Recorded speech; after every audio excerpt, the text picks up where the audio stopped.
right, here we go. Today we have infamous YouTuber Trench's News, who recently made headlines when he took the stand in the OBlock 6 trial, where they were all found guilty for the murder of FBG Duck. Welcome to VladTV. Shout out Vlad, man. I'm glad to be here, Vlad. Well, it's your first time here. I want to start in the very beginning. So, you're born and raised in Chicago.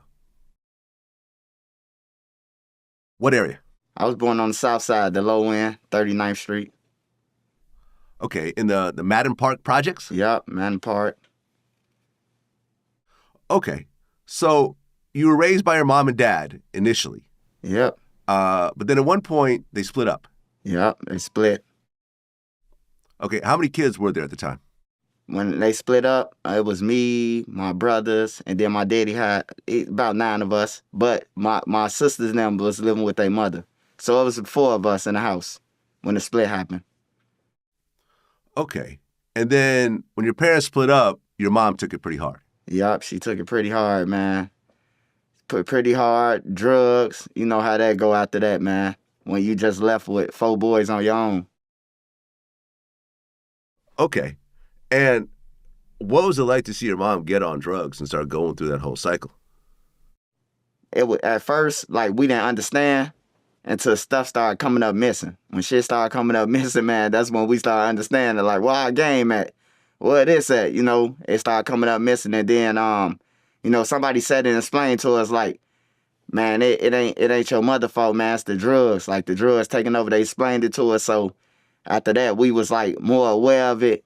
And as I got grown, I seen it. Like, I never hated my father for leaving, because I understand that his problems. But, like, it started getting bad. And then I started looking around, and all my friends' parents, everybody was off drugs. Okay, what drugs was she on at the time? Cocaine. That was the top drug around that time, like in the 90s. Like.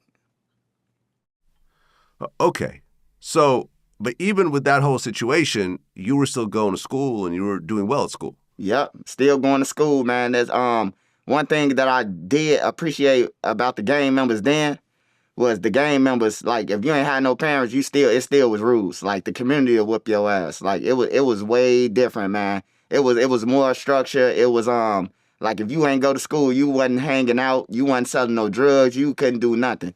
If you ain't go to school, like, it wasn't no hustling for nobody young or carrying guns for a teenager back then. Okay, and what was Chicago like in the mid-90s? It was way more murders than it is now. But people who was getting killed, like, they was hitting their targets. It wasn't many civilians. It wasn't many kids. Like, it was probably like 2-3 kids I could remember, like Dantrell Davis, Eric Morris got dropped out a window. I can't think about as many kids as now that's dying. So it was pretty smooth, man. It ran on the court, and it's like you already had your murderers, you already had your stick-up kids. Everybody had a name already, so, you know, everybody already had, you know, the titles and the labels, so we knew who was who. Don't mess with him, he killed people. Don't mess with him, he do this, you know. So it was like already, you know, the titles was already there. Well, right. What was the story I heard? It was like a big project tower that ended up getting torn down, and then everything kind of got scattered after that. Yeah, it was actually we had 3 buildings, 7 walk-ups. The walk-ups was 3 stories. The buildings that I lived in was 10 stories high. And then 2001, it was only 1 building standing up. And once they knocked down the buildings, everybody went to 63rd, No Limit, like different places. Like, my block split up, but majority of my block, like half of them went into Parkway at the time. It wasn't OBlock. Okay. Now, you yourself, when did you start getting mixed up in the streets? I'm going to say, Vlad, I'm going to keep it real with you, Vlad. When I got shot in my head, when I was in college, I ain't started, like, I've been in the streets running around Parkway and stuff like that, but I ain't never had to, I'm this, I'm BD, I'm this, you know. I ain't had to stand on nothing because it was already guys that was ahead of me who already put in work that I ain't had to do nothing. I know it sound crazy, but I ain't had to do nothing because my homies them is like the people before you died for it, so you ain't got to do nothing. So it was like that. It was that type of situation. So everywhere I went, No Limit, the hundreds, everywhere, like, all I got to do is say where I'm from, or they know where I'm from, and they be like, oh, leave them alone. You know, leave him alone. He from that block. We'll have more problems messing with him then, you know, stuff like that. Okay, so tell me about the situation where you got shot in the head, because it was at a corner store, right? Yeah, it was at a corner store. I remember that day like clearly, man. I was come from college, just got my check from the admissions office. You know, when you go to college, it's like your social on the board to let you know your money there. So me and my cousin, our money was there. We was excited. We ain't never had shit, you know, that much money, thousands from a school. So we decided to go to stores and then go home. I had got my son that day, and my son was a baby, and I took a chance to leave him in the house. You know what I'm saying? People will say like, you was a bad dad. Yeah, I took a chance to leave him in the house on the couch by himself because I was trying to run to the store while he was asleep. But I asked the girl to watch him. So I go to the corner store, and I'm in line talking to the people, man. The guy came in there, a little kid, probably like 12, 13, small, and he stood behind me for a minute. And I'm like, you can go. I'm talking to the girl, and then next thing you know, I get to run around the store like my head was cut off, man. I ain't gonna lie, I ain't know where it came from. I ain't never did shit to nobody, Vlad, like rob nobody, disrespect nobody at the time. Like I was going to school. Like I was going to school to criminal justice, you know, business management. That's what I was going to school for. But, you know, after that, I was like, shit, I'm finna rob every drug dealer. I don't like drug dealers no way because my mom was off crack. So I was like, I'm finna start robbing people after I came from up out of that shit. You know, I was fucked up after that. But yeah, I got shot in the business store right down the street from where Ide got killed. Okay, so a guy goes up behind you and shoots you in the back of the head. How did you survive that? Actually, the bullet was stuck. Like the bullet, he shot me with a small caliber. You know what I'm saying? So the bullet was stuck in there. You know what I'm saying? The bullet was just stuck. Like they was picking out fragments as I was sleeping shit. My cousin then was in the hospital with me. And yeah, he just came up from behind me and shot me, man. Didn't know me from a can of paint, man. And the story get crazier than that, Vlad. They came up to me when I was hurt, after like 10 months, I'm on crutches, walking still in the same area, and they told me that it wasn't for me. And that shit pissed me off. That's where the robbery kicked in. Like, oh man, we sorry, it wasn't for you. I damn near died though. You know, that's how I was looking at it. So the guy that actually shot you, no, some guys who was with some guys who from the area, some big guys, yeah, they came to me and told me that it wasn't for me. It wasn't for me. A guy looked like me that was from over east that been doing shit to people. Oh. So it was a case of mistaken identity. Yup. Do you know who the actual shooter was? No, I ain't know him. He was a little boy. Like when I moved over there, everybody who stayed in my building was going to school with me. It was like a grant through a place called Maryville. So Maryville was paying for our college. You know what I'm saying? And everybody who stayed in our building was like the Maryville people. So I ain't know nobody but them, but the kids I went to school with, you know. I ain't know nobody over east at that time. Okay, but after they told you it wasn't meant for you, it was mistaken identity, did you know who the actual shooter was after the fact? No, I never, like, personally, nope, I never knew who he was. Like, I seen him one time and shit, but I ain't know who he was. Like, I ain't know, like, my cousin was like, oh, that was you remember the dude? That was the dude who shot you. He was trying to remind me, like, the dude used to be in the Nash and the little boy, but I couldn't remember. Like, they try to refresh my memory, but I couldn't remember. Okay, so he was never charged or anything else? No, I never charged, none of that. I mean, do you feel some certain type of way about it? Like, do you feel like you want to get back at him at some point or maybe press charges against him or anything else like that? Because he shot you in the head for no reason. At this point, like, even when then, I ain't know. Like, I ain't think about press charges. Like, the police came to Jackson Park and asked me, like, what happened and shit. I ain't know. You know what I'm saying? I was in line. That's all I could tell them. Like, I was in line. Some guy came behind me. He couldn't even pull a door to get out. That's how little of a kid he was. It was one of them big metal doors. He couldn't even pull it out. He couldn't even get the damn door open. He couldn't damn near get it open and get out. So he was a kid. Okay. So after getting shot, was it just a certain level of anger that you were like, all right, now I'm actually going to start getting in the streets and getting into crime? Yeah, it was anger. It was all anger, man. It was like, You know, when you get shot, man, I tell people like this, bro, like you get depressed. Like people don't really like want to be around you like how they be around you when you got on your 2 legs and healthy. Like people don't want to be around you, bro. I done been in a wheelchair, man, and everybody left me, man. Like everybody, my friends, the gang members, like who I thought was gonna be there for me. Nobody was there when I got in the wheelchair. So I take everything like, you know, I take nothing for granted now, and I just stick with my family now. Like my family and my moderators and shit like that. That's all. That's the only people I talk to and tell I love, you know, at this point. Okay, because, I mean, later on in trial, they were saying that originally you were part of the Black Disciples Newtown faction. Yeah. Is that true? I mean, you know, they gonna label you from where you at anyway. Like, from where you from, like, where you grew up at, they gonna label you as anyway. Like, I ain't never been to jail and told no police that I was a Black Disciple or none of that shit. Like, they already knew.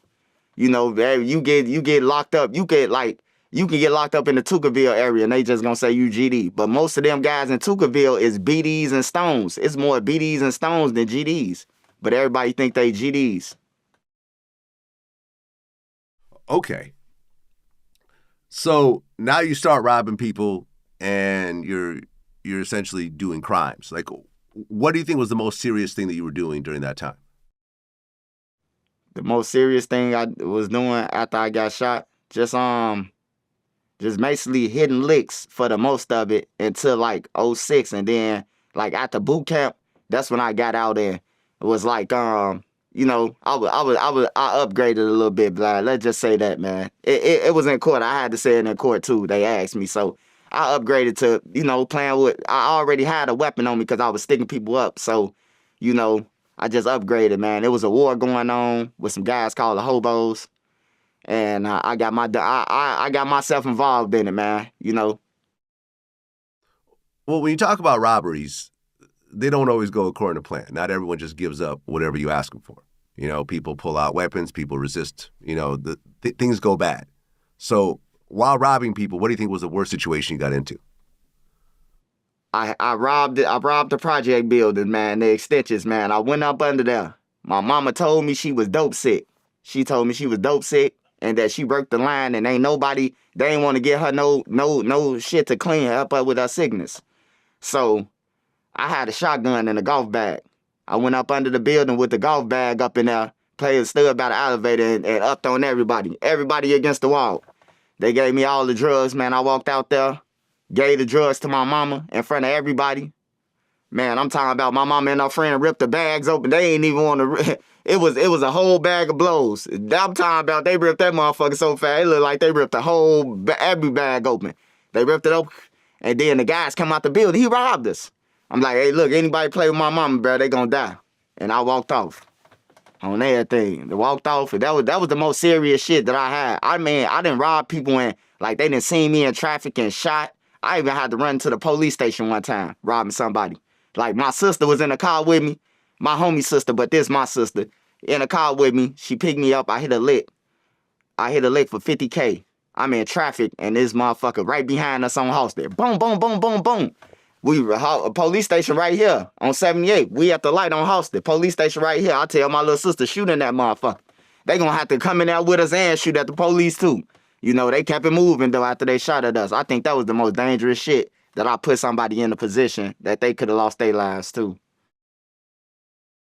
Okay, well, this came out in court also. So, according to reports, in 2006, you got arrested by Sergeant Ronald Watts, who was a corrupt Chicago police sergeant.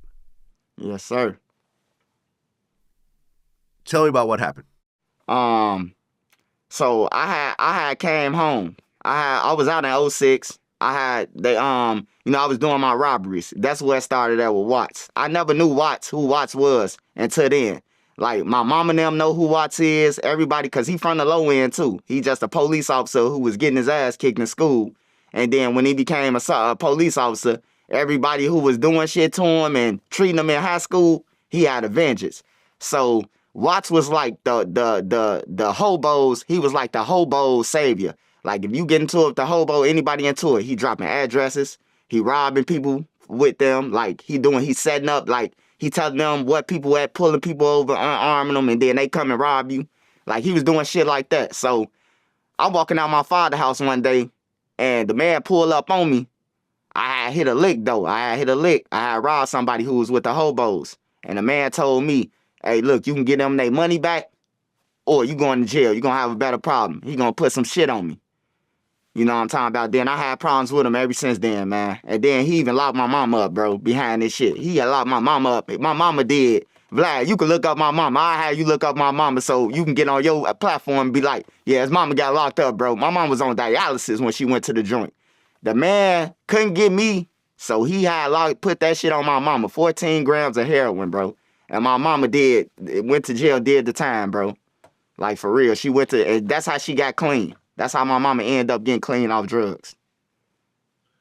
Right, because Sgt Watts was sentenced to 22 months in federal prison for stealing what he believed was drug money from a federal informant. Yep.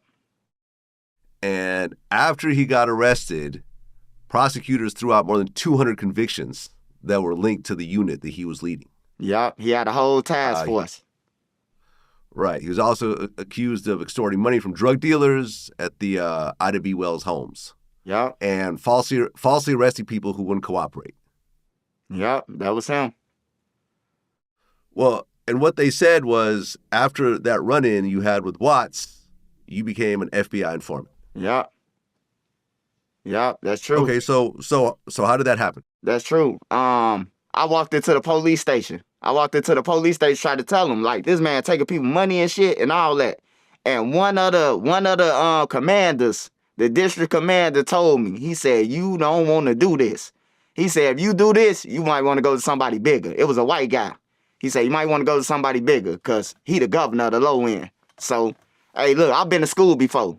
You know what I'm saying? So I'm like, shit, what I do? I call my teacher. I tell my teacher, like, man, I'm in the streets. I'm already starving, but then I got to go against the drug dealers and him. My teacher told me straight up, like, man, call the feds, man. The feds gonna be able to do something about it. And when I told them, they was already on them. They was already, like, investigating them. You know what I'm saying? So I just added a little spice to it, man, to get him booked. I don't regret it either, Vlad. I don't regret that shit either. Okay, so your cooperation with the FBI led to his arrest? Yep. Well, a part of it.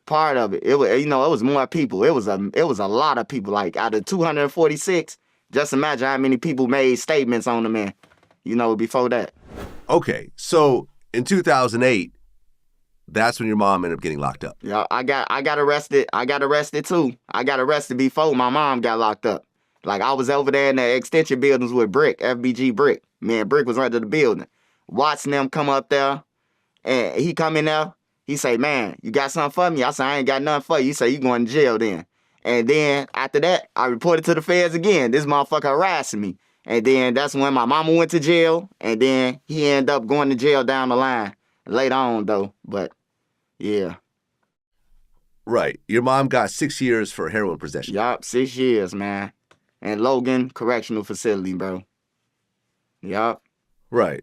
But fortunately, during that time, she ended up getting clean. Her weight came back and everything else like that. Yup, she got fat, everything, bro. Like, she ain't even want the Watts money. Like, she could have got the lawsuit money. She ain't even want it. She said that God blessed her. You know what I'm saying? So, if my mama ain't want it and God blessed the man, and Watts, he out of the system, I just looked at it like, yeah, God did do that for you, mama. He cleans you up. Okay, and around that time, you were staying at OBlock? Nah, I was on the low end. I was on the low end still. I ain't go well, let me stop. I've been on 63rd since 2002.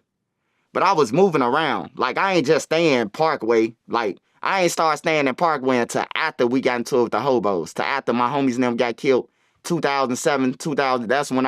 That's when I started really going in Parkway, 08, like shit like that. But I've been over there. I've been on 63rd, both sides, both sides, Gyro and OBlock, because my blocks was on both sides. When the project buildings fell down, half of my block went to Gyro City through Duck them blocks, and half of them went to OBlock. So I was never played both sides because I could go on both sides.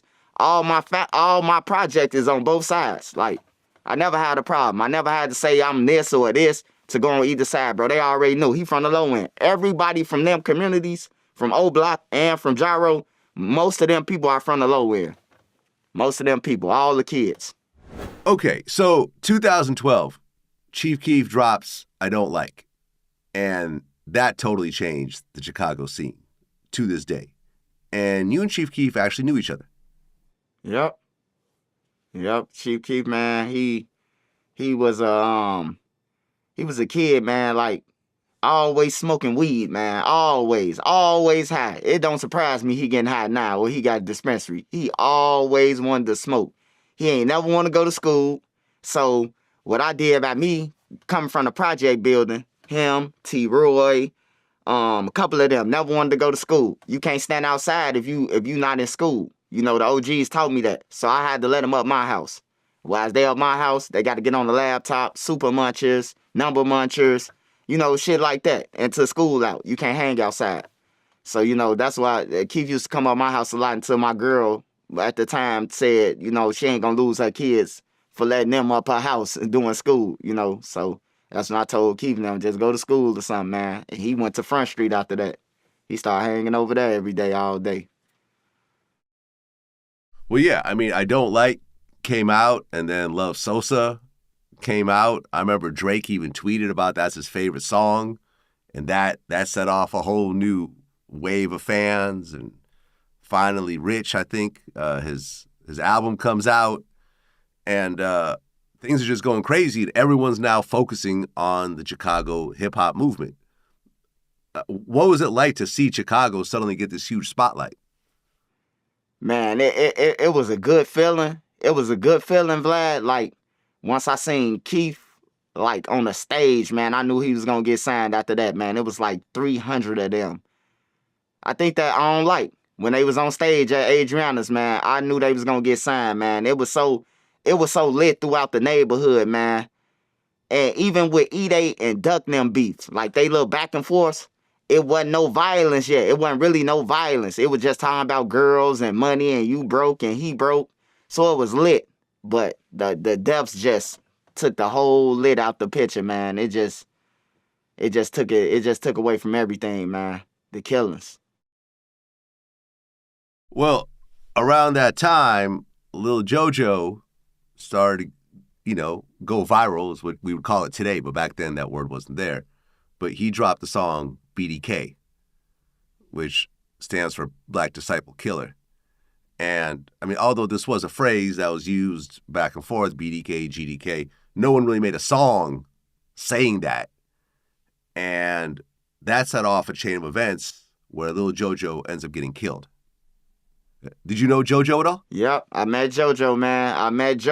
I was at behind the scenes at Have It All. I had walked down there because that was on my block, the block that I came from. So I went down there and JoJo and them, Billionaire, all of them was out there. And when JoJo first made the BDK song, man, him and Lil J rolled up on a porch.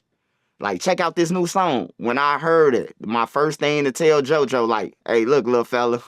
Hey, look, you cold with the lyrics, but you're going to have a problem, bro, because you're not just coming at Lamron or Lil Reese, you're coming at a whole nation. I told him that. Like, I don't know if nobody else told him that on that block, but I told him that day. And he was aware of the problems, but, when you got people behind you, yeah, put that out. They really don't understand the consequences that come behind that, They don't be understanding, man. But I told JoJo, he was a good dude, though. Like, I got memories of JoJo. I almost poured water on him. I was trying to play with him, and he showed me his gun on me, like he was going to shoot me and shit. Like, it was crazy, man. It was crazy as hell. Like, I got memories of JoJo. Yeah, I mean, little JoJo was a little kid when he got killed. I interviewed his brother, Swag De Niro, and, yeah, man, it's just sort of a sad story. He was 18 years old at the time that he died, and, yeah, just a lot of tragedy. So, 2011, Tuka, who was 15 years old, ends up getting killed at a bus stop. Did you know Tuka at all? Yep. Yeah, I seen Tuka a lot. Like, the same crib, the same house that I was in on Rhodes. my homie little sister, Creed, Boss Crazy, shout out to him. His little sister was Tuka's friend. So yeah, I seen Tuka a lot, and I ain't never seen no killing in him. Okay, and he was allegedly killed by O.D. Perry, who later on is the reason why it was called OBlock. And you and O.D. Perry were friends. Yup, we was friends. And they lying on O.D., man. I gotta understand. I'm gonna tell you, they lying on O.D. O.D. ain't killed no Tuka, man. Oh, everybody in the streets know that, goddamn it, O.D. and them ain't killed Tuka. Everybody know this. I don't know, man. It's like people just getting on, people just doing interviews, man, just making up shit, man. Like, that's one thing about me. I ain't gonna make up nothing. O.D., he was a cool dude, bro, and all that shit, bro. But like he wasn't like what people be saying he is, man. Like he ain't like that. Anybody could shoot, but nah, he ain't killed Tuka, man. He ain't killed Tuka. He didn't. Okay, so do you know who killed Tuka? Everybody know who killed Tuka, Vlad. Everybody in the streets know, man. Everybody know who killed him, man. Like this. Hey, look, Vlad. One thing about the streets, the internet might not know shit. The internet might be guessing. The police might not know. But anything happen in them streets, man, the streets know. The streets know who did that shit. And that guy's still alive. The guy's still alive, walking around breathing, man. Okay, so the guy who killed Tuka is still alive. Still alive, man. All right, so we're not going to put out the name of who did it. Yeah. Because it's still clearly an open case. Yeah. Because murder has no statute of limitations. Okay, well, but when he was killed, he was close friends with this girl named KI. And I interviewed FBG Duck, who's KI's brother. And according to him and the stories that were reported, KI saw the murder. And, and a lot of this is a little bit fuzzy, but they're saying that she killed O.D. Perry in revenge for Tuka's murder. Okay, so did she see Tuka get killed? Yeah, it was her, G.I. Joe, Lil Darrell, R.P. Sad from Gyro, Ronte, Buka from 600, Buka, D from 600. They big brother, that's Ronte. Bro, Ronte, it was a couple of them out there on first grade. Couple of guys, C-Dog, couple of guys, not C-Dog from the O, but C-Dog from our shit, from Gyro. A couple of the guys out there. That's why motherfuckers knew exactly who killed Tuka right away, because it was so many people out there. Motherfuckers walked up and only killed Tuka, only shot Tuka. Right. He was at a bus stop. Yeah, he was at the bus stop. They on a bus stop 6 deep. Okay, because... They on a bus stop 6 deep, gang. Well, the story goes that she killed someone at 14 as revenge over Tuka. That's what they say. Man, O.D. got his shit splat. Right. Well, O.D. Perry got killed at one point. Sherrod, and they're saying that Batum Jr. They're saying that she was the shooter. That's the rumor. I mean, it's footage. It's a video of O.D. Perry getting killed. Yeah. And you saw it. I ain't seen nothing, man. I just heard the stories, bro. Okay. Like with KI, man, like I was there when she died. Like I watched her take her last breath before the ambulance, man. Before she went to the hospital. I was out there on the scene. Like KI then ran around, put her gun in the air, chased people off the block, but I ain't never heard she killed nobody, man. I'm gonna keep it real with you. Like you hear shit in the streets, you know the killers. You know what I'm saying? Like Lil B them, they were savages. Them motherfuckers were savages. You know what I'm talking about? King Von was a savage. Like he ain't just rap about it, he meant it. You know what I'm talking? Nah, KI, that's why she dead now, man. Because people like Lil J and them and everybody else geeking them up, oh, she killed him.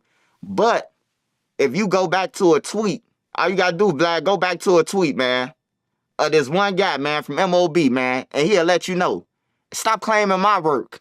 He let the world know that shit. Back then when OD died.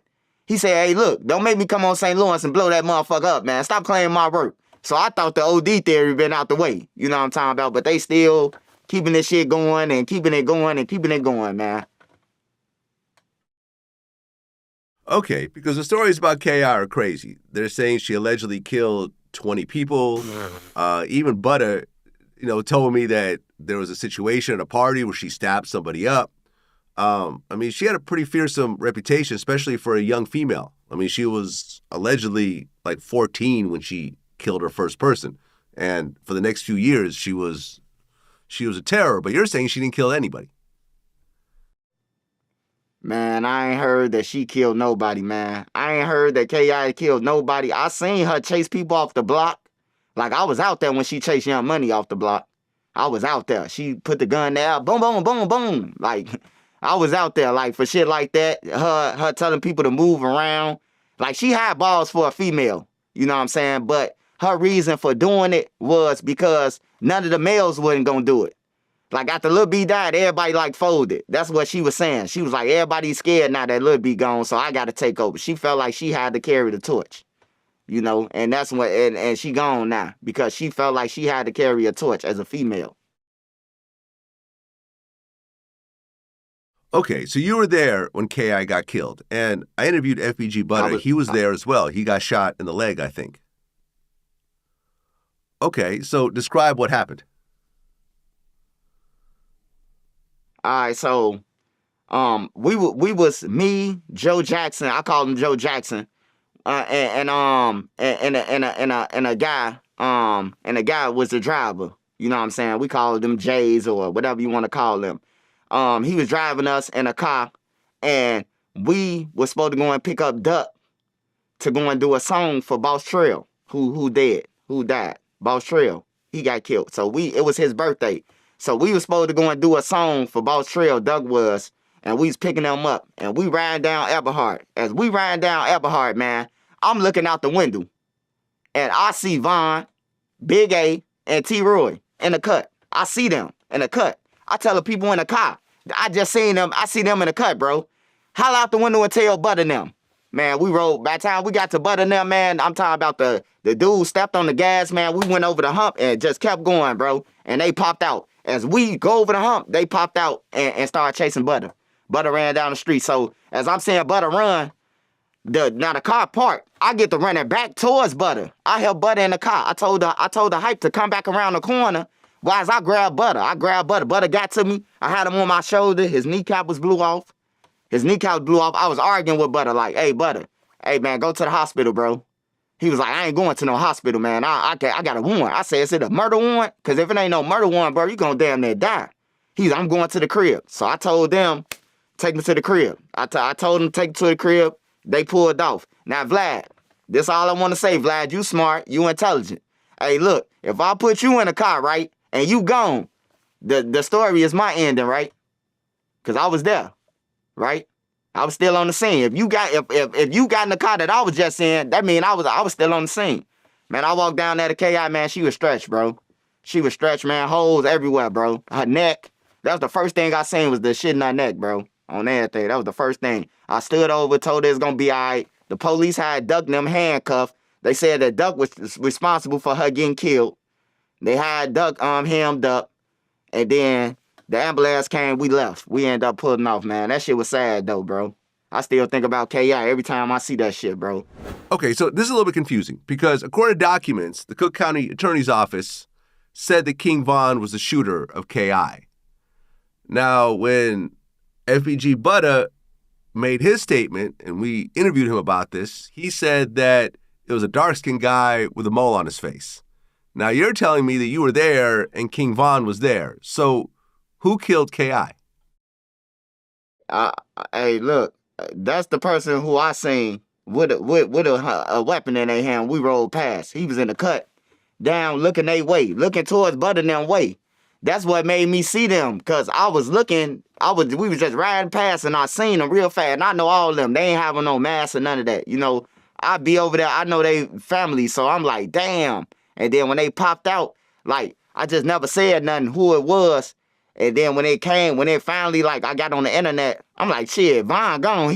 Von gone. He always amend shit. Shit, he did it. He was there. I seen him do it. You know what I'm saying? But I never told law enforcement that he did it. I never went to law enforcement and said King Von did it, but people like, I think Butter them and a girl and somebody else went to law enforcement in 2014 and told, I don't know if Butter went, but I know a girl, like some paperwork came out where they said that Von did it before that, and then they still let Von go to police. So that's what you got to be talking about. Okay, so you yourself, did you actually see Von shoot KI? When I'm gonna tell you like this, Vlad, I didn't see nobody shoot KI, but like it can only make sense, man. It only makes sense, man. Like, all right, the shooting started down here, boom, Butter running down the street, boom, he go back, and then it's over with. You know what I'm saying? I ain't see Big A with no gun in his hand. You know what I'm saying? I ain't see him when we rolled past. I could see them clearly who got the weapon in their hand and everything. So unless both of them, unless they got two different guns with the same shots, it was only one gun. Von had it. I know Von ain't passing off no gun. I know for a fact he not. Okay, well, if you're saying that KI didn't kill O.D. Perry, what exactly was the beef between King Von and KI? Oh, she was bragging. She was bragging about it. See, they never knew that. They knew that she didn't. They knew that OD didn't kill KI. Now, I mean that OD didn't kill Tuka. That was first of all. So that was a smack to the face. Like, homie dead, and they saying they did, and we ain't even do the shit. You know what I'm saying? So that was a smack. And then, like I said, I remember Lil J 2013. Lil J put a picture of Butter and KI with some beads in their hair. The Ram twins. These the people who made OBlock. Ever since that day, man, they been targets. Ever since that day, man. Butter got hit up like at least about. Butter got hit up on the porch with the Fredo and the cut story. He got hit in the field, got shot in the butt. Yeah, Butter got hit a whole bunch of times, man, since I was over there. He got hit a couple of times, man. Like behind that shit. Okay, the whole beef between King Von and FBG Butter. Was that because there was a fight on the bus that happened? See, it was before that. See, Butter. It was before that. Butter been over there. And when I was in Parkway, Butter was in Parkway before it was OBlock. Butter family from my block. His mama from my block and his daddy from my block and his aunties from my block. So when I was over there, Butter was over there with them. You know, Butter been getting into fights with all them. Butter done whooped a couple of them over there on their own block. Like, we done came out there, they like, Butter fighting. Butter done put a two-piece on them. Like, he got hands. He beating motherfuckers. I can say that. He whooping motherfuckers. He done whooped a couple of them over there. And then my guys was like, man, Butter, you whooping their ass and then you going back over here to Gyro, man. It's like you starting shit. You know what I'm talking about? Like, you whooping their ass, but you can go back over there and hang out. We stuck with the problems over here. You know what I'm talking about? But yeah, Butter used to be over there running around. He been getting into it with King Von before that bus fight. But that bus fight, when I heard Von say out his own mouth after they jumped on him, every motherfucker who touched me gonna die. On everything. And motherfucker just coming up like the Reaper. You hear me? Like, for real. Like, they say we give Von more credit than what he deserve and all that shit. Hey, look, dude was like it, and he was telling people over the internet while he was doing this shit, I'm a killer. You know what I'm saying? So why I gotta be the police if I'm breaking this shit down, but he telling this shit? You know what I'm saying? Like, that's all the bloggers doing out here. They just breaking down the stories that these guys talk about. Well, I mean, years later, Trap Lord Ross did this whole YouTube documentary calling King Von rap's first serial killer. Did you watch that documentary? Yeah. And I love Trap Lord Ross. Shout out to him. Everybody be hating on Trap Lord and shit. They hate on the Europeans because they report about it. Bro, all you got to do is do like they doing, put pictures together and talk. Like, people act like they can't do it, but yeah, Trap Lord Ross, like, I don't know about all the bodies that he is, but Von claimed most of them motherfucking bodies that Trap Lord Ross said. He claimed majority of them, man. Like, Trap Lord Ross hit it on the head, bro. He had that. He did that one. I ain't gonna lie. He did that one. Okay, so based on what you know, how many people did King Von kill? What I know, shit, more than 5, 6. That's a serial killer. If you killing people in a serious, see, people thinking, oh, you got to kill. No, he killing people in a series of events. Kill you this time, then he killed another motherfucker, and he killing. That's a serial killer. He a serial killer. If you think about it, he is a serial killer. Okay, so 2015, you end up getting shot again. Yeah. What happened? I robbed somebody on the low end, came back to get me. I didn't rob him at that time, but I robbed him years ago. And so, person I was in the car set me up, man. The person I was in the car backdoored me, thought this was my homie. He didn't got some money from these people. They didn't. We was going to a pill spot on 71st in Michigan, and I'm in the pill. I'm seeing this cop following us, man. And I'm like, hey, bro, a cop following us. He like, man, you paranoid. You tweaking off the pills, man. Whole time I wasn't tweaking, Vlad. So I go in the pill spot, come out, and the killer emerged from the shooter emerged. He emerged chasing me. I run as much as I can, man. And it was a rent-a-center truck. I jumped in behind it that was open. But it was somebody in there, in the rent-a-center truck. You know what I'm talking about? When I jumped in the motherfucker, I'm thinking this, like, they gone. I ain't knowing that they behind some beds and shit. And they sprayed up the rent-a-center truck and everything, man. And it was my family. Come to find out, man, years later, man, it was my family, bro. Okay, you got shot 9 times? Yeah. What parts of your body? All over. Majority of my legs, inside of my legs. That was the fucked up. Under my nuts, shit like that. Okay. What happened after you got shot 9 times? Wheelchair. Everybody left me, Vlad. The girl who I was with, I guess it was get back then. It was get back time. You know, I couldn't get up or use my, you know what I'm talking about? I couldn't interact with her sexually or none of that. You know what I'm saying? So, you know, she started doing her shit, taking my money. My mom would give me money on Cash App, send it to me. She'd go to the store, never come back.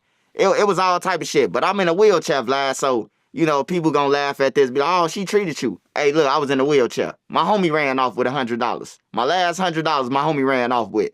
He was supposed to go to the store to get some weed and some blunts and some food, and this nigga ran off. He ended up dying, though, months later. He ran off with somebody else shit. But them the things that you gotta go through when you in a wheelchair. When you in a wheelchair and you out here doing shit, that's the things you gotta go through. And I promise myself, if God let me walk again, or if he let me get a breath of, I'd never do the same shit that I've been doing. Never, ever. I went to jail, came home, and I stuck to the script on everything. Well, right. That next year, you end up doing 4 years in prison for battery. Yeah. Because of someone that was around during the shooting? Yeah. Yeah. So what happened? So we went up to a liquor store and we seen a person. We seen one of the females, you know what I'm talking about, who I used to mess with too, who was involved with the shit. You know what I'm saying? I got into it with her. Threw her through the chip bag, threw her through the chip aisles and everything, man. And I went to go and do my time. I copped out for that shit. I did my time, man. I did it. You know what I'm talking about? Give it to me. I copped out the first week too, Vlad. You could see it. I went in there and copped out. Like, I ain't staying in the county fighting no shit or none of that. I'm guilty. Send me to the joint. I already got my plans together. Soon when I get out, I ain't never doing the same shit that I ain't going through. Like, I ain't never claiming no gang or none of that shit, bro. Because nobody wasn't there for me. Even the people I told to slide, like, I know who shot me, bro. I know what block shot me. They was like, man, leave that shit alone, bro. We already got enough going on in the streets. So after they told me that, I'm like, these niggas ain't gonna help me out of none of that. They just left me for dead. I get charging me to go to the hospital. Man, you got $40, I'll take you to the hospital. My leg bleed. You know what I'm saying? So that's why I just stay by myself now. And I don't, just me and my family and my mods, bro. Like, I don't want no new friends. Okay, so in 2016, you cop a 4-year plea deal. Yup. So you don't get out until 2020. Yeah. Okay, so while you're gone, a bunch of shit happens. In 2017, I do my first interview with FBG Duck. And you and Duck were friends. Yeah, that was my boy, man. Like, we lived together, all that shit. Like, people would never understand, bro. Like, Brick was my homie, though. Brick was my friend. That was my boy. Duck his little brother though. You know what I'm saying? When Brick went to jail, like I was helping Duck with the music, getting him on the radio, like all type of shit. I was trying to keep Duck out of that shit until Brick came back home because I knew Duck wasn't the street. Like Duck a street dude, but Brick is the street dude. Duck ain't the street dude. Like everybody be thinking, like Duck gonna step on you. Nah, Duck too big and all that shit, man. Duck a player. But Brick ain't no player like Duck is. You know what I'm saying? So yeah, I just started looking out for Duck and trying to help him get on, man, when Brick went to jail.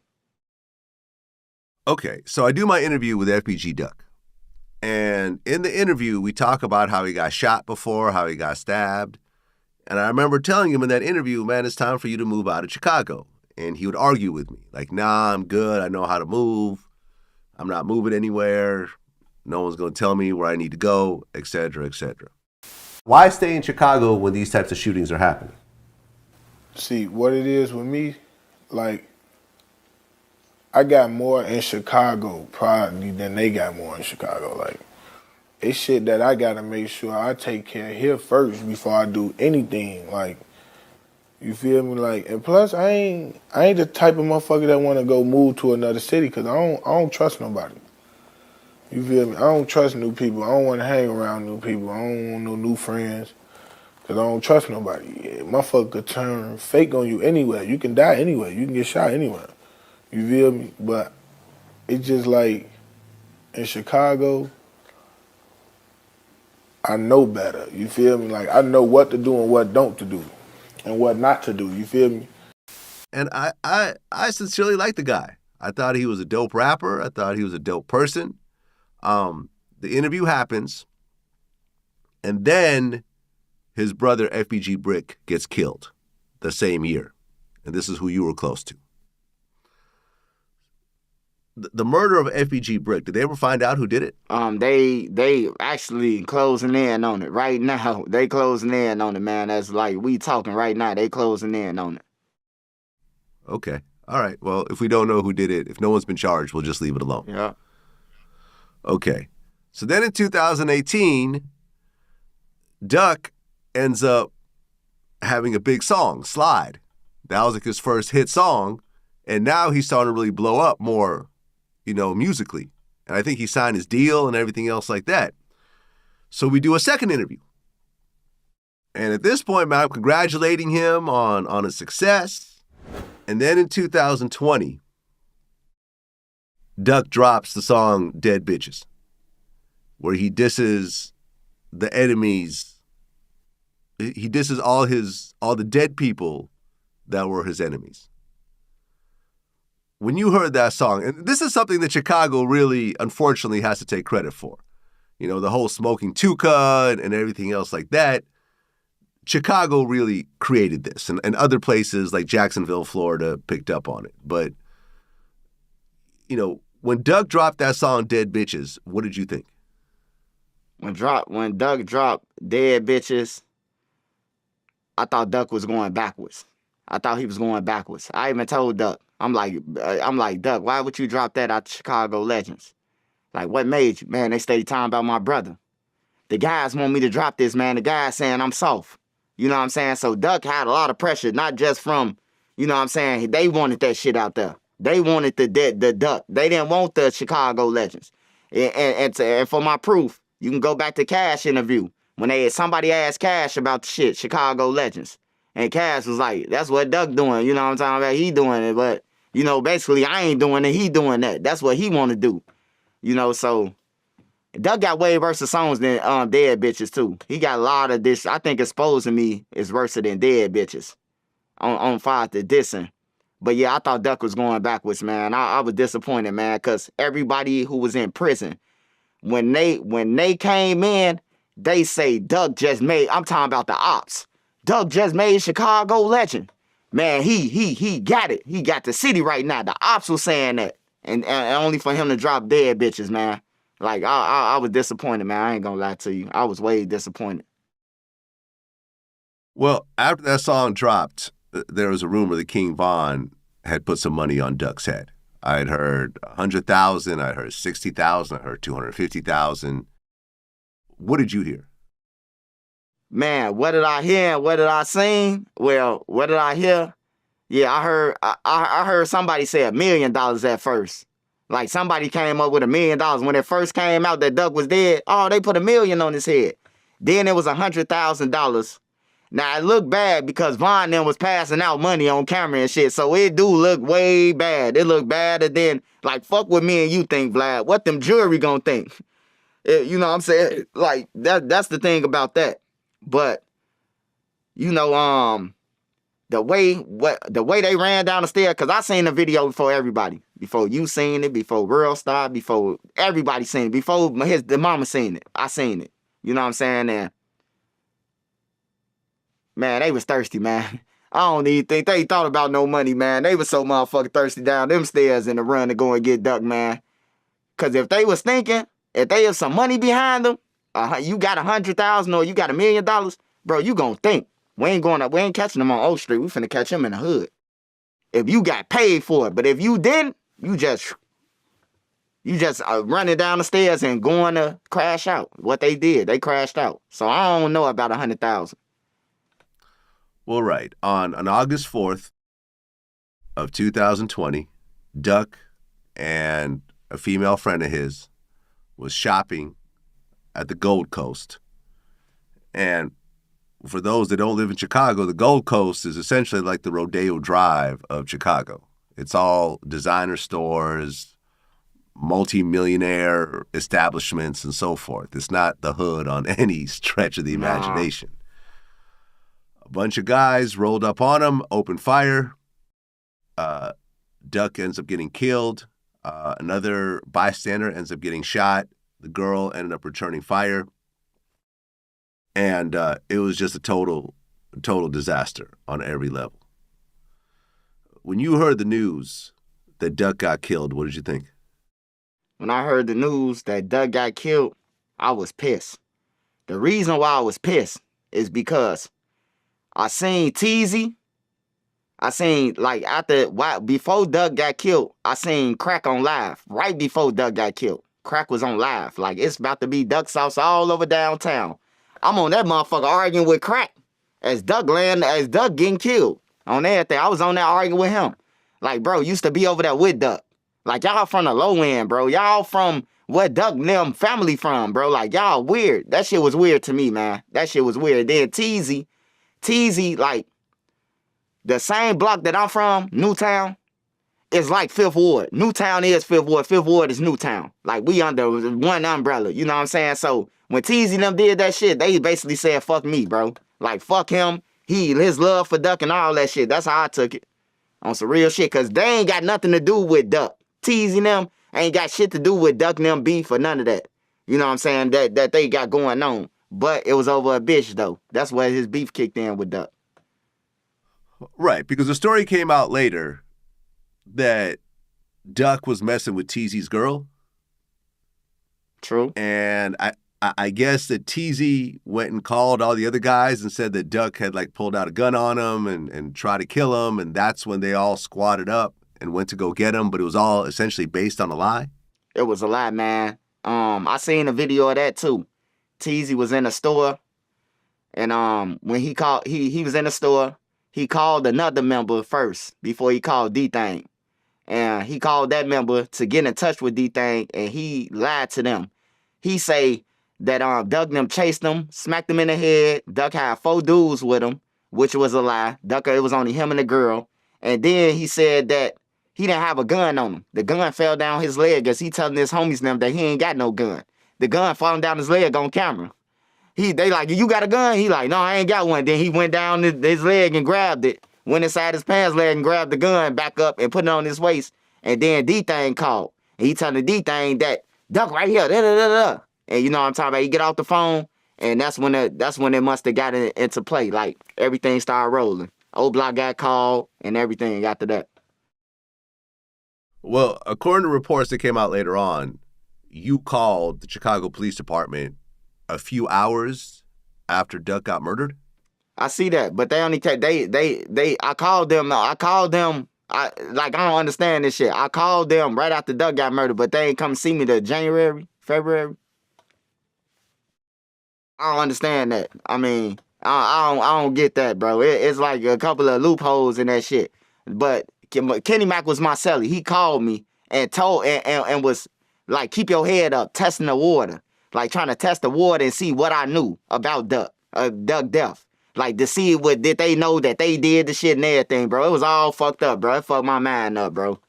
Like it fucked my mind up. So when I did talk to them and they did show me everything and all that, I'm like, shit, that's them, you know. Okay, so did you call the police after Duck gets murdered? Not right after Duck got killed. Hell no. Okay. 11 hours later, we ain't even know. We still thinking we don't know who did the shit. 11 hours later, don't nobody know who did the shit. Okay. Well, then 3 months later, King Von gets killed in Atlanta. Yeah. Which was totally an unrelated situation. Him and Quando Rondo got into it. He saw Quando Rondo at a parking lot at a club. He ran up on him, started punching him. A shootout happened. Lil Tim was somehow involved in it. Slutty ends up getting killed, which was one of Von's guys, one of your friends as well. One of my friends, one of my cellmate. I was my cellmate before I got out. That was my cellmate, Vlad. Slutty was. That was my cellmate, man. The last conversation I had with him before he left out, man, is don't hang around them dudes, man. All them dying. I was in the cell. Hey, look, we was same deck, everything. T-Roy died. HK died. We was in there together. Brick died. We was in there together. You hear me? Like, he patting my back, he crying, and I'm patting his back, and then it came time for me to cry when Brick got killed and Kobe got killed. You know what I'm saying? We was together, bro. That's my boy. And I hate that he died with them, bro, with them little ass kids, bro. Yeah, I mean, 100K Track, who I interviewed, he ends up getting shot in the leg. It was just a whole train wreck of events. When you heard that Von got killed, how'd you feel?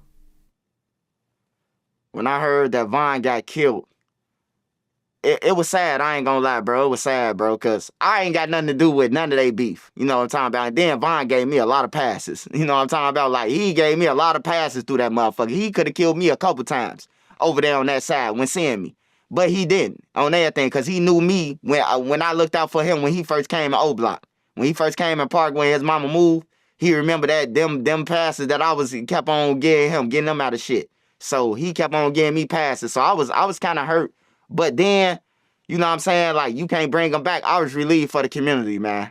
Because he was over there torturing them guys, man. I ain't going to lie to you, man. It is what it is, Vlad, man. Like, hey, look, some people need to be gone, bro.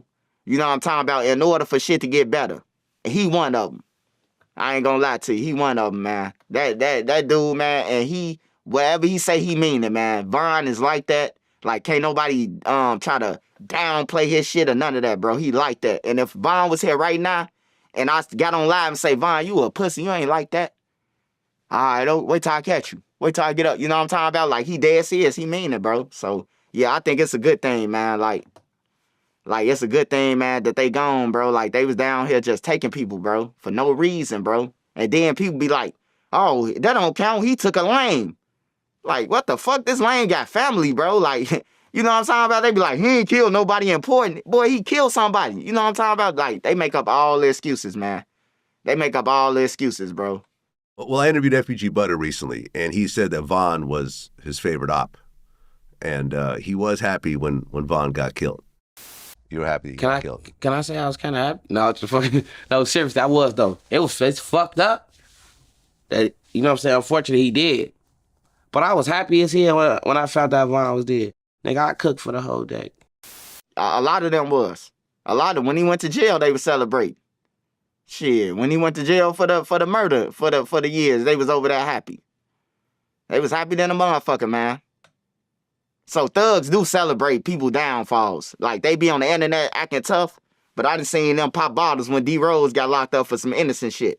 You know what I'm talking about? Like, I was over there, I seen the shit. Like, that's why I came out and it's like, man, we need to free D Rose. He need to get up out there. D Rose need to tell on somebody, bro. Cause ain't no way in the hell I finna do 40 years and I know this motherfucker out here who did the shit. You know what I'm saying? Like, that's crazy, bro. Call me what you want, man. Call me what you want, Vlad, but I ain't doing no 40 years for no nigga, and I ain't do it. And this nigga outside fucking around, ain't give you no lawyer, ain't doing nothing for you. You know what I'm saying? Like, that's crazy, man. Well, that same year, you end up getting out of prison, and that's when you started getting on YouTube and actually telling your story. Yup. 2021, after Duck death. Right. And after Vaughn's death as well. After Vaughn's death, yup. Okay. Well, that same year, 2021, according to reports, according to FBI agent Kevin Doyle, said that you started cooperating and you were paid $25,000 over 15 installments for your cooperation in the investigation of FBG Duck's killing. He said that you would provide background information, reviewed surveillance footage, and reviewed social media postings, according to Doyle. I ain't read no social media posts. You know what I'm talking about? Like, I don't know about no social media posts, but the $25K, like I told them in court, man, I turned around and faced the jury. Show me a motherfucking receipt with $25K on there. Show me a receipt on some real shit. Vlad, I could show you. I make this shit off YouTube, $25K a month. You know what I'm talking about? Like months after months after months, not just 1 month. You know what I'm saying? Like, I told them, though, show me the receipts. That fucked up them in there, because the thing, I'm like, they said they gave me $10 here. They drove all the way down there with me to give me $25 and $15 here. I'm like, hell no, bro. Like, hell no. Then Super Dave got the same amount of money as me and all that. Come on, bro. Like, nah, bro. Like, I ain't going like that, bro. Show me a motherfucking receipt, bro. Now, they did when my address got leaked, the newspaper, they did, you want relocation money? You know, shit like that. But nah, bro, they ain't give me no $25K. Hell nah, bro. Open no 15 installments and none of that. When you see that shit and you be like, damn, they drove all the way down there to where he live at in Rockford just to give him $10, just to give him $15 for a meal. Bro, they was coming up with shit. Oh man, we had to give him $20 for a Wi-Fi. Bro, like what? Like, come on, man. This at the time, I'm going crazy on YouTube, what they talking about. Like, I'm going crazy, bro. Like, money adding up. You know what I'm saying? Like, nah, they ain't give me no $25K, though. Hell nah. Ain't no 15 installments or none of that shit. Okay, because this later on came out in open court. Yeah, it came out in open court, and I when it came out, hey, I faced the jury. Hey, the man told me, hey, can you face the jury and say this shit? I turned around like this, Vlad, to the jury. Show me a receipt. They lying on everything, bro. Period. It's in the transcripts. Show me a receipt. Okay. So then on October 14th, 2022, which is about 2 years and some change after Duck's murder, 5 men from OBlock get arrested. C. Murda, age 30, Los, age 30, C. Thang, age 22, Muwap, 22, and Kenny Mack, who's your former cellmate, age 28. Apart from Kenny Mack, which of those guys did you know? Apart from Kenny Mack? Shit, yeah. I've been arrested for trespass and loitering with Los, C. Murda. Shit, a couple of, I know all them involved. Shit, all them involved except C Thang. Like, I don't know him. I don't know C Thang. And I seen Muwap a few times. That's it. Like, I seen him as a kid. That's it. All them, remember, all them is under me. All them is like young, way younger than me. So when they asking me questions about 06, like if you read the transcripts, most of it is like asking me how was when I was in there. You know what I'm saying? How was they selling drugs when I was in there? They wasn't selling no drugs, Vlad. They ain't had no money. They wasn't selling no drugs, bro. Like it was most of objections because like it's irrelevant. They asking me about Newtown and Duck case. You know what I'm saying? They asking me about my project buildings and my dealings and Duck case. You know what I'm saying? My shooting with the hobos and Duck case. Like, it ain't got nothing to do with Duck case, you know? Well, then in April of 2023, a 6th member, Teasy, gets arrested. There was a 7th person that was going to be arrested, Zell Munna, who ended up committing suicide. No Zell too. No his mama, whole family. That's T-Roy cousin. That's Los cousin. Like all them on the case, except Kenny Mac and Los. I mean, besides Kenny Mac and C-Thing and Moowop, all them got family. That's part of the Dead Bitches song. Los, he got family. Zell got family. C-Murder brother Sherrod. So they had motive, you know what I'm saying, to do the shit. That's their family that he rapping about, you know, and they could never catch him. That was the chance of the lifetime, I'm gonna say, for them to get him. Well, I mean, these guys were known later on as the OBlock 6. When you found out that these 6 guys were arrested for the murder of Duck, how'd you feel? First of all, when I seen Teasy on that camera, him and Man, I'm like, fuck them. I'm gonna keep it real with you, man. I said fuck all of them once they showed me that Fifth Ward was part of that shit, the people who once that ain't got nothing to do with Duck, you know what I'm saying? Like, that's when I said fuck them on everything. I ain't gonna lie to you. I look teasing them right in their face at court. He ain't even want to look at me. He put his head down. I'm standing at all them motherfuckers, Vlad. I ain't gonna lie to you. I ain't got no love for none of them, bro. On some real, it took 70 y'all, 80 y'all to plot on one person. Like, y'all need to be in jail, bro. Like, for real, man. Like, for real. That shit hurt me, though. Because teasing them, like, we from, like, the same fucking block. So where did it go wrong? And then the phone call, Vlad, this is what pissed me off.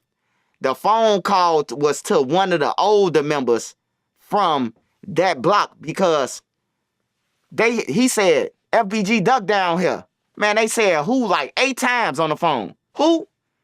FBG Duck, the one who went to a OBlock. Who? Man, the one who got the Dead Bitches song. Who? Oh, the one who was supposed to kill OD. Ooh, the one Tukaville rapper. That's when they say, oh, you talking about Sheena son. You know what I'm saying? Like, yeah, so I knew it was one of them, bro. Like, they some snakes, man. I don't give no fuck. TZ in jail where he need to be. You know, he love man anyway, so he right where he need to be. Los love man, so he right where he need to be. You know what I'm saying? Like, they right, I put him in a perfect spot, Vlad. I put him in a perfect spot, man. They wanted to be there, Vlad. Moonwalk, he shouldn't have never been there. He was on fire. Von died, like before Von died, Von was clouding him up. So he was gonna get on eventually. He just didn't have the patience, bro. Moonwalk ain't have the patience, bro. Well, on October 10th, the actual trial of the OBlock 6 is about to start. And you get subpoenaed into this trial. Why exactly did you become part of this trial? I ain't even have to get on the trial. I ain't even have to do it, Vlad. You hear me? I ain't catch no case or none of that shit. I ain't have to do it. You know what I'm saying? But I did it, man, because is enough, Vlad, bro. We lost everybody, bro. We lost everybody in the community, Vlad. Like, they could call me what they want. Rat, snitch, and everything, bro. You know what I'm saying? But the people who saying this shit, look at them. Everybody who calls me this shit ain't got nothing. You hear me? So they irrelevant to me. Like, they ain't got shit. Broke, starving, gang banging. Them the people who worry about me snitching and worry about, like, the community. When I came up, Vlad, when I learned my literature, paperwork, whatever you want to say, it was silence and secrecy. That was the biggest thing that they taught you. You don't get on no internet talking. You don't be, these people, they telling about murders in their songs, Vlad. You a DJ, Vlad, you hear the shit. Clearly in your headphones. They rap about every murder that happened. Soon when something happened, they claim it. You know what I'm saying? Is that police? Is that police shit that they do? They always, so I don't know, Vlad, but I'm comfortable in my own skin, Brett, Master Splinter, whatever they want to call me. They paperwork will be out soon, so you will be asking them questions too. Because everybody who said something about me, the Zoos, the TTI Naughty from the Pop Austin shit, all them, they paperwork came out. They done told on somebody. You hear me? So, hey, welcome to the community, man. You call me a rat, welcome to the community once they find your paperwork, man. On everything. So we got 2 new inductees, Zoo and TT Naughty. They welcome to the Rat Hall of Fame, man. On everything. Well, on the first day of jury selection, the defense attorneys try to block you from testifying because you had made a video on YouTube that contradicted your grand jury testimony. This is according to the Chicago Tribune. So you had testified you had recognized most of the defendants from the surveillance footage. But then the YouTube video said that you couldn't identify who the gunmen were. And I never identified the gunman. I never could identify the gunman. Like the Oak Street scene, nobody couldn't identify them. You know what I'm talking about? Like nobody can identify who was who. Only way you was able to identify them when they came back. When they came back and ran up the stairs. That's the only way. Like you can't say, oh, that was Muwop, that was him. Well, now you can once you seen the video and you know everything. But could nobody, if anybody would have been in there and be like, oh, that's him shooting, that you can't identify them. I couldn't identify them on Oak Street. I couldn't. Okay, well, defense attorneys also argued that your statements about becoming an FBI informant in 2006, and this was during a conference where the jurors weren't present. They basically said there was no documentation of your cooperation dating that far back. And Cook County court records showed that you weren't charged with a crime in 2006. Now, the assistant U.S. attorney, Jason Julian, acknowledged that the prosecutors had no corresponding FBI records for that year, but he insisted that it wasn't surprising that a crooked cop didn't properly record an arrest. And Julian also noted that you had mentioned something similar to FBI agents. And ultimately, the judge, Martha Packold, found that it wasn't realistically or feasible to delay the testimony. Yeah. No, so they came what in exactly there, happened? No, they came in there. They didn't have, hey, look, they was asking me about some shit that I ain't even know. So look, they came in there. They found it. They ended up finding it. They came in there. Muwop attorney came in there and was like, when did you say you got locked up? And I told him. And he was like, yeah, it happened. Yeah, they seen it. You know what I'm saying? They seen it, but I don't know the reports they had, but yeah, Muwop lawyer came in there at doing a break. He came in the room with me, him and Jason, and yeah, they got it right. They had got it right. Well, right. So you end up taking the stand, and Agent Doyle, they asked if he was concerned that you might be a little bit biased because of your friendship with Duck, and Doyle said yes. So there was that. When the lawyers started cross-examining you, they were asking you if you were a snitch and getting paid to cooperate and everything else like that. Now, what exactly was that about? Asked me was I a snitch, and that's why they gotta bash you. They gotta ask you why you up here. They gotta go through all your cases. You know what I'm saying? Like they couldn't just say like, oh man, you got out of jail. You got caught with a switcher. You got out of jail to do this shit. You hear me? I didn't have to take the stand, Vlad. I really didn't. I could have ripped up the subpoena and told them kiss my ass. You know what I'm talking about? That's the end of the day. But I look at Duck kids. I look at everything, man, and I look at life from a different, bro. Like, hey, look, this shit gotta stop one way or another, bro. If they are okay, like the ops say freedom, right? I know you heard a couple of FBG Duck friends saying freedom, right? Okay, just say we free them tomorrow. We free OBlock 5 to 6 tomorrow. What it's gonna do? More murders? More people they killing? Like, come on, man. Like, it gotta stop sometime, bro. Like, if y'all want y'all kids to live, I advise y'all. Who pay the rent? Civilians. Like, it mess up my mind, bro, because it's like the civilians, they can't live, bro.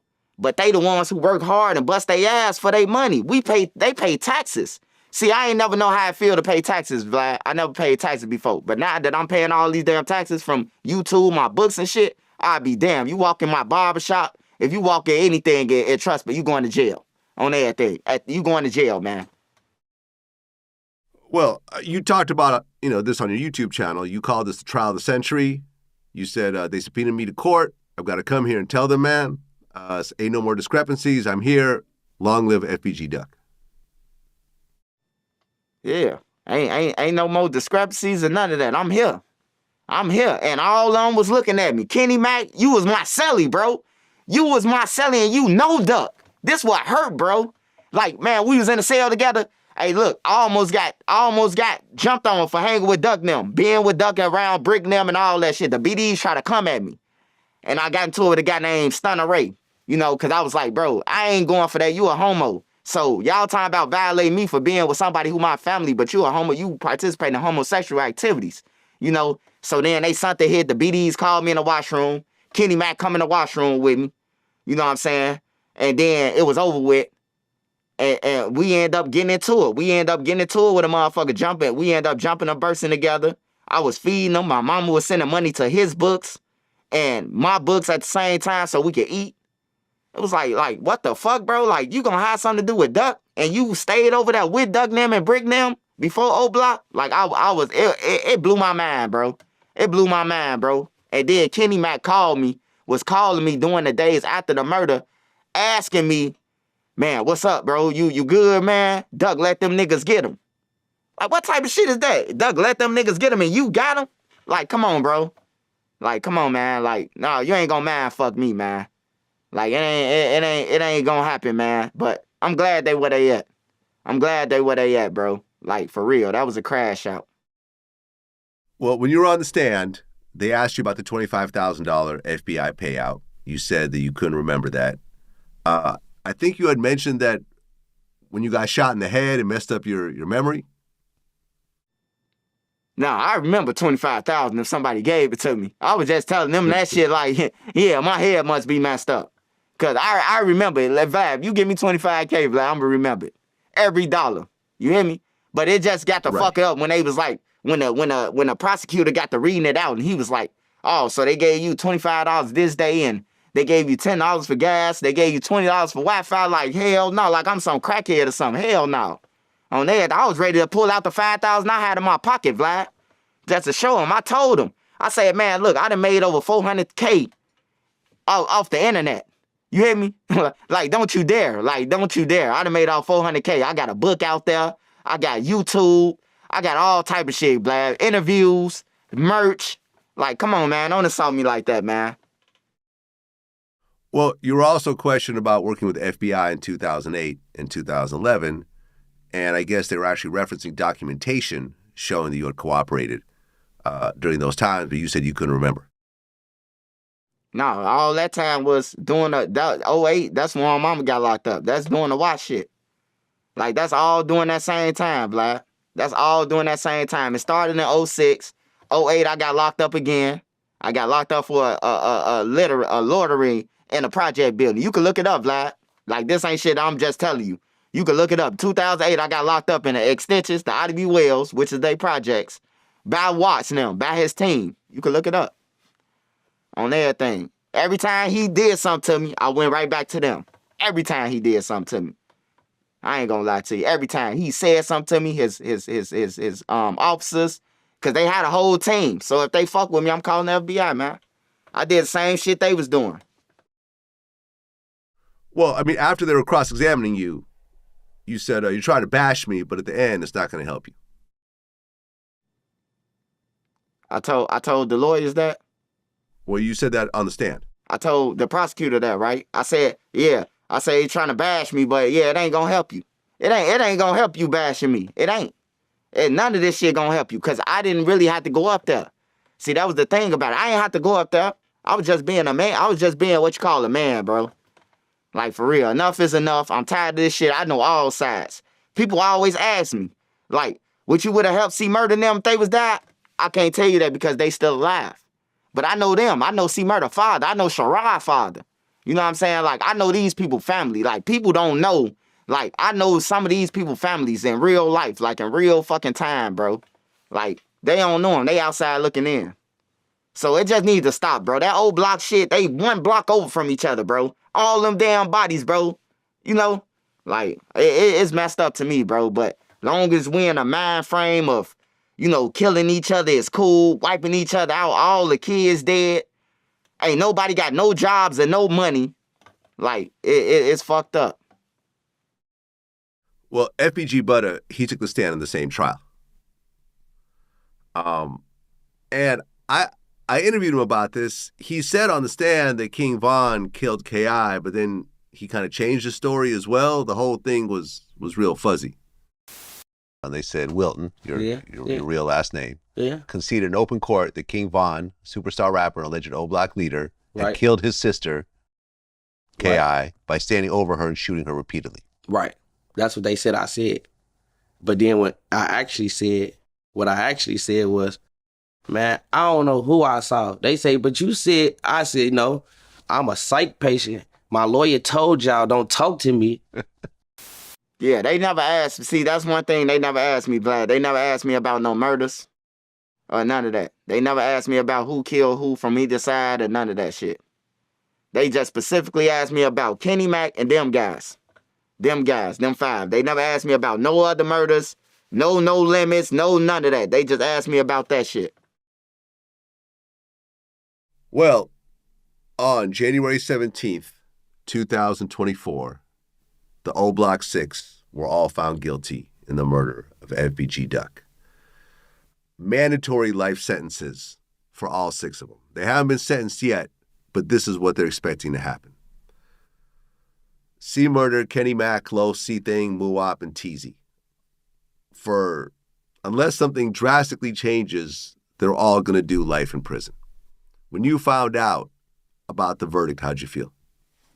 Shit, I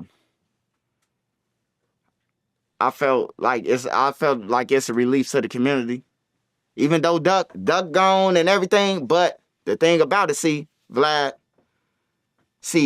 what they not realizing is I don't think that they just let what's the name get up there to get free himself on an OBlock. It takes 2 to tangle. I mean, we all smart, man. It takes 2 to tangle, man. So I don't think they just finna get OBlock and not go over there and get the other side. And they got one person from over there saying this shit. Okay, so if y'all shot at them and your homie them killed them, we gotta go over there and get y'all. You know, so I don't know, like, what was, I don't understand, like, what was but a part up in it. If he was just like, was it just get, I don't understand it, bro. Like, I don't understand why he was up there anyway. But I do know the feds, they way smarter than what a motherfucking uneducated person think they is. And it's a loop. Like, you doing that, all it was a process of a machine to start, bro. Like, I don't know though, but yeah, I think it's good though for that community, bro. That community need to heal, bro. From 60 or from 600 MOB all the way to OBlock, bro. All them damn bodies, man. We can go along and see who all died and everything, bro.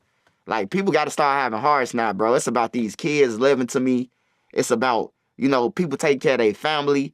When I came up, like I told you, Vlad, gangs were made to protect the community. If you ask anybody who old, bro, they gonna say gangs was made to protect the community. Well, these motherfuckers out of order because they ain't protecting the community. They tearing down the community. They killing the kids, the people there, robbing motherfuckers and everything, bro. Like, and then they robbing civilians and shit. I be watching the news. People be running up on civilians with choppers, unarming them. 4, 5 guys hop out one stolen car for one person. Like, them motherfuckers need to be in jail, man. On some real shit. So that's my stance, Vlad. That's my stance. And, if you ain't no civilian or no gang member trying to get out, you ain't got to come on my page. On everything. My page ain't for you. Well, the feds made a statement after the conviction. They said people have the right to go about their lives. The 6 defendants accountable for a brutal murder that took the life of Carlton Weekly. Working with our law enforcement partners, our office will continue to prioritize combating the unacceptable level of gang violence in Chicago. All too often, our residents are held hostage to violence and other dangerous activity in our city streets. These convictions show that there are very real consequences for murder in the city of Chicago today, tomorrow, and every day going forward. And, we haven't had the final sentencing yet, but essentially this story is over. 6 people have lost their freedom for the rest of their lives. Their family are going to have to try to live their life without them. What about Rule 35, though? Which is?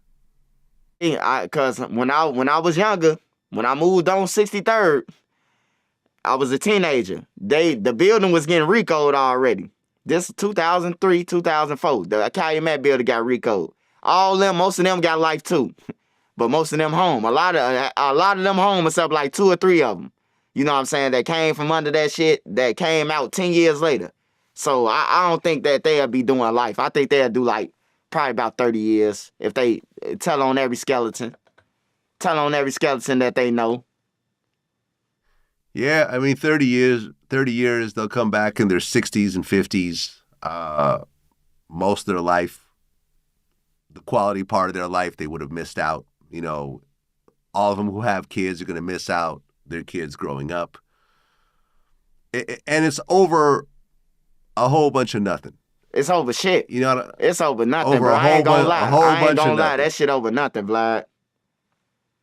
Yeah, and you know, honestly, when I heard the news, of the murder, it broke my heart because I am on camera on 2 different occasions asking Duck to move out of Chicago. And I watched that shit. I watched both of them interviews, man. And Duck, it wasn't nobody from the outside, bro. Duck knew that if he left without taking them guys, bro, it was gonna be a whole bunch of shit talking behind that shit. You know what I'm saying?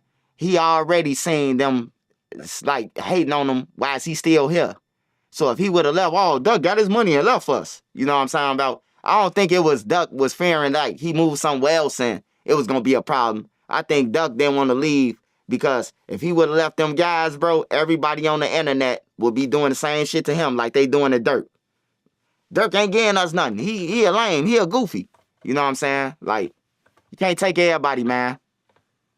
Yeah, but he would still be alive because realistically, when you have these types of situations, these murders are crimes of opportunity. You don't hear, like for example, I just interviewed King Yella. He lives in Las Vegas. His enemies are not flying from Chicago to Las Vegas and hanging out and getting hotel rooms and trying to find him in a mall somewhere and catching him out there. No. They're only catching these guys because they're a few miles away. Yeah. And somebody texts them or drops their location or someone on social media says it. Once you move, usually that story is over. But some people don't want to move. Chief Keef, he moved, he never came back. You never hear of a Chief Keef show even in Chicago.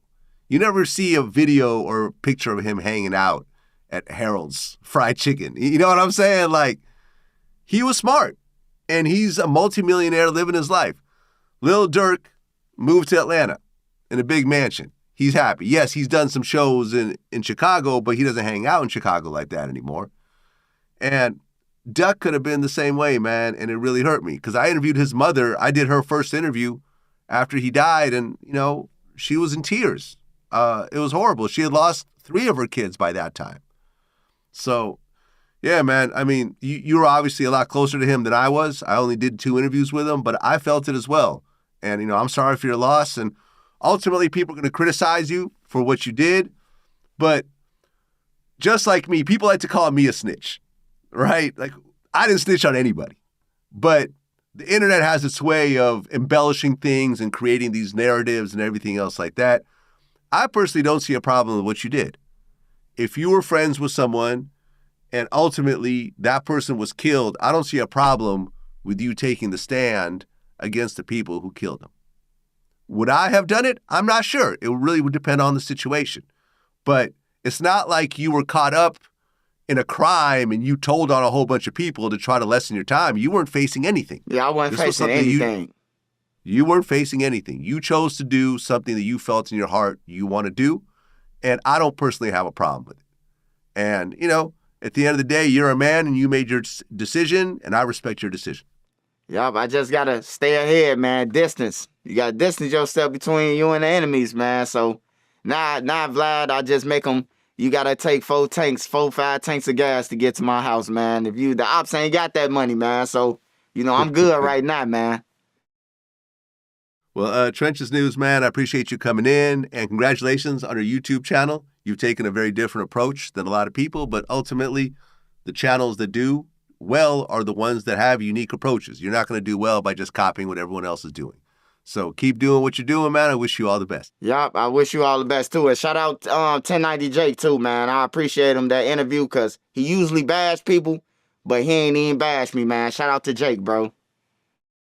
That's what it is, man. Until next time. Yeah. Peace.